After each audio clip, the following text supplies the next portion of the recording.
This is my gift for Stephanie. We have been cats and dogs. We do fight.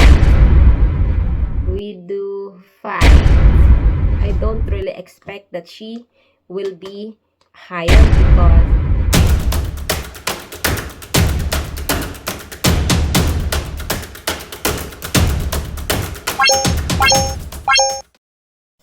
hi guys!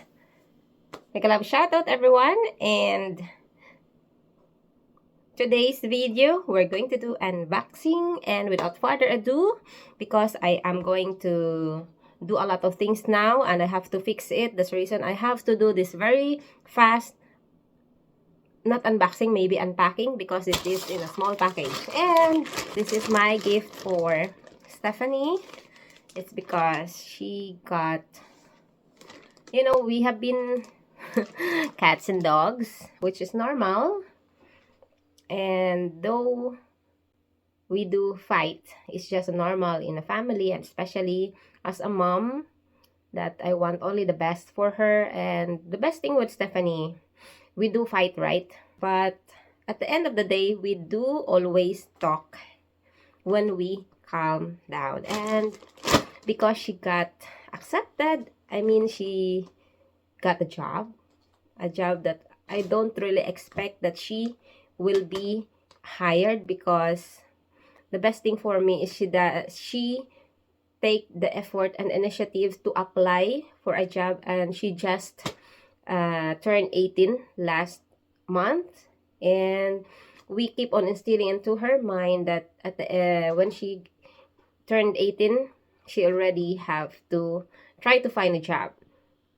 And if she don't find a job, it's not really that important. But of course, it's best if she tried.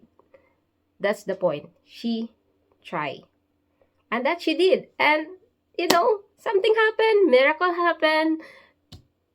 And I have that feeling that maybe she's different when she's outside and different here at home. That's the reason she always got positive. We always receive positive feedbacks from the teachers and from the work and the people she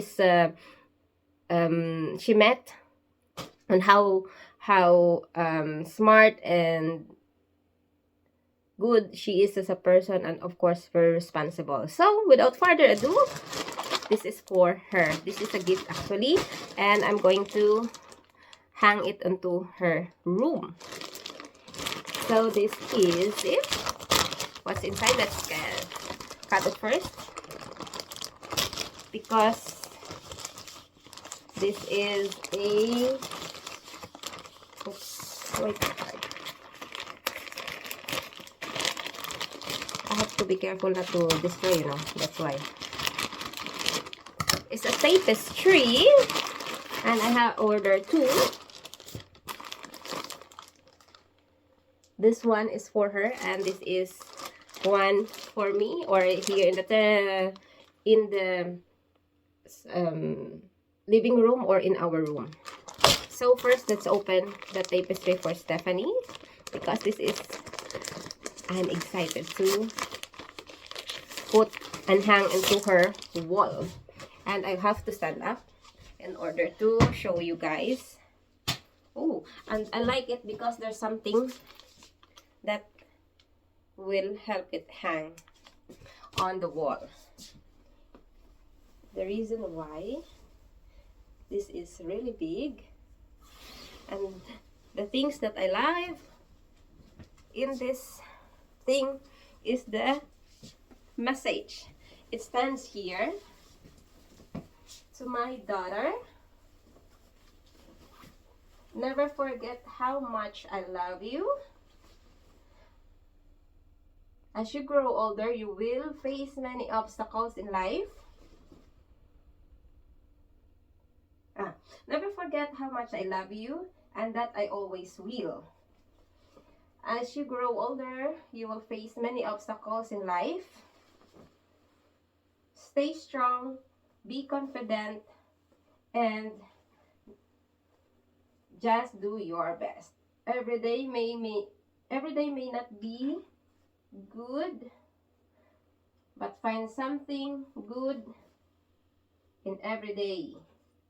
I love you. Love, Mom. I like it. And I'm going to hang it into her room. And the next one here, I'm glad it also has something that you can hang. It's another tapestry, which I like. This is much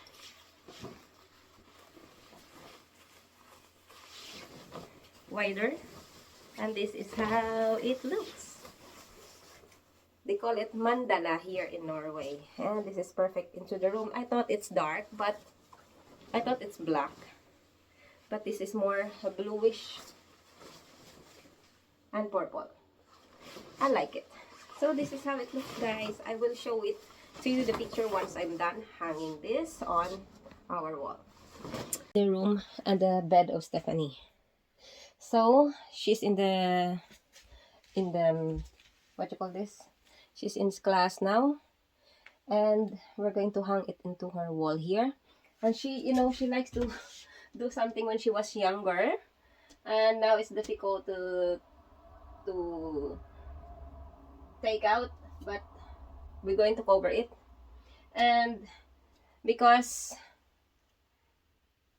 we will wait until summer before we're going to repaint the wall, but at the moment we can't repaint it because we have to wait from the go signal of the owner. So at the moment we're going to just cover it with the tapestry, and let's do that 2 hours later. now.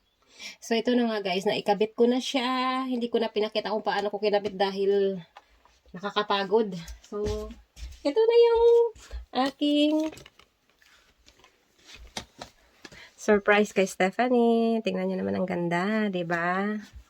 So, tapos yung sa side na yan, maglalagay pa ako ng, siguro ililipat ko na lang doon ng mga paintings na ginawa ko.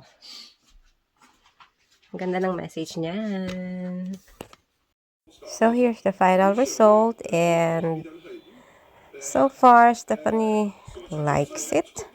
There you go. Diba? Nag-enjoy siya. Ayan na yung painting.